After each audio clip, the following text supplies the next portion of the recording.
Nalooban ang bahay ng isang colonel sa Camp Aguinaldo nitong weekend. Sinisilip na ng mga otoridad ang posibilidad na taga-kampo rin ang nasa likod ng pagnanakaw. Balitang hatid ni Ian Cruz.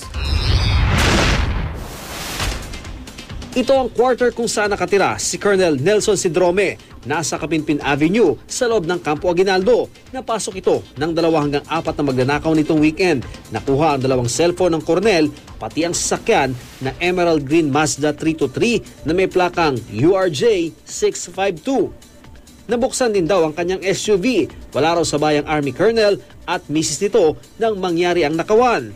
Pero nandun daw ang kanilang anak at kasambahay. Pero wala raw silang narinig nang pumasok at maghalughog ang mga kawatan. Aminado ang AFP, malalakas ang loob ng mga magnanakaw na pumasok sa bahay ng isang colonel na tumakay pa sa kanyang kotse. Kung nataon daw kasi na nabulilyaso ang kanilang lakad, maraming magkakapitbahay na sundalo ang maaring rumisponde laban sa kanila. Tinitingnan din sa mga leads na if it's possible na yung individual na nito ay taga rito sa loob o kaya pamilya dun sa lugar dahil dun sa pangyayaring yan. May checkpoint daw sa loob ng kampo mula alas 10 ng gabi hanggang alas 5:30 ng madaling araw. Pero wala raw Mazda na dumaan sa checkpoint. Tinanong nila doon yung sa mga personnel na nag-conduct ng checkpoint for that night, ay walang dumaan sa kanila doon sa checkpoint na sasakyan. Ibig sabihin, pwedeng inintay sila na makatapos sa ngayon dumaan.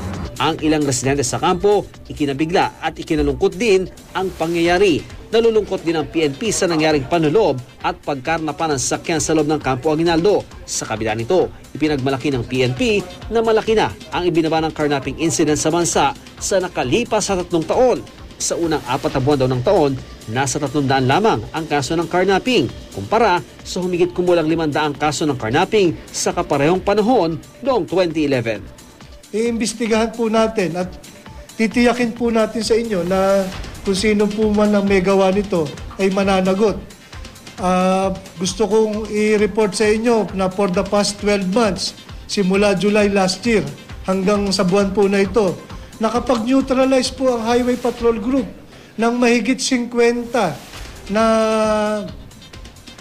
carnapping syndicates nationwide.